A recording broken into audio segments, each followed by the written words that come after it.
are we are where we are. We don't like grooming kids, especially age 3 to 7. And we have our champion here, who is a champion of women, women's spaces, and children. And I think she should be our next mayor. Yeah. What do you think, Mark? Definitely. Do you know what? I'm actually going to call out men. The majority of men. Where are you?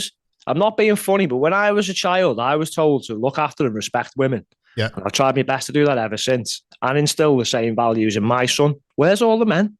Why are we just letting men take over women's sports and changing rooms? And why are we allowing this? Well, the Englishmen used to be strong and fight for their rights and their values. So please continue to do so. The three of you two and Trevor, you have highlighted this on the show a fair bit. So fair play. And I think that decent men do stand up for women. You know, there's some men in this fight who say that it's the fault of feminism, or they'll say, where are all the feminists? You know, but I think that decent men know that feminists fought for the protections that we're now seeing eroded. It was feminists that got those protections put in place. So feminism, you know, not everything about it has been amazing, but those protections were really important. Our rights, you know, that we have to vote, etc., own property, not get beaten up within marriage legally, you know, all of these kinds of things that you can't. A decent men don't knock feminism for that reason. And then to say, where are all the feminists? Well, look, you know, women's voices within the media tend to be drowned out in the same way that this witch trial that's happening of this woman at the minute, Sandy Peggy, her name is, this nurse, that's not being featured anywhere near as much as it should be on the news, because it's not generally women that set the agenda on the news. Still, you know, there are more women in the news and there's more women presenters, but people that are making the decisions about what's considered important to talk about is not, we haven't got there yet with it. No, I get it. So women are fighting and we are talking and we are campaigning, and the good men, the really good men, are alongside us and they're elevating our voices, and they're not saying really stupid, daft things like, where are all the feminists, or this is all the fault of feminism. It's a really important conversation. And I don't mind. Women protecting things. I mean, that was my first introduction to violence when I was a kid. And your mother going, don't say that. You can't say that, you know, and don't talk to them like that. That's, you know, that's your first introduction. And, you know, if your mother told you that, you'd pay attention and you'd do it, you know, you wouldn't do it again, you know. So it's as simple as that, because, you know, they threaten you with your father, you know, wait till your father comes home and stuff like that. But you were more frightened of her. Well, you know, there was someone where a bloke, a big angry looking bloke, dragging his kid along behind him, went past me and told me to F off and called me a bigot. Did it about 2 or 3 times until Simon piped up.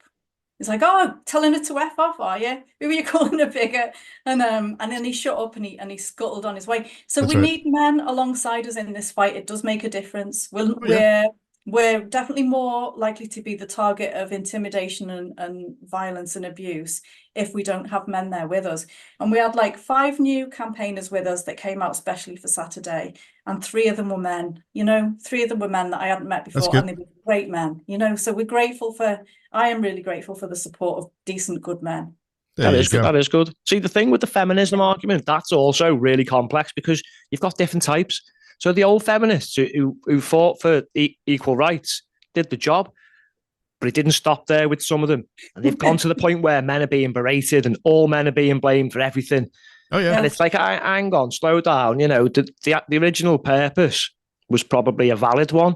Yeah. But I think like some ideologies, they can be pushed a little bit too far past, you know, sensible. Keep it family, keep it family based. Look after your good ladies, look after your kids, you know, do the right thing. That's what it's all about.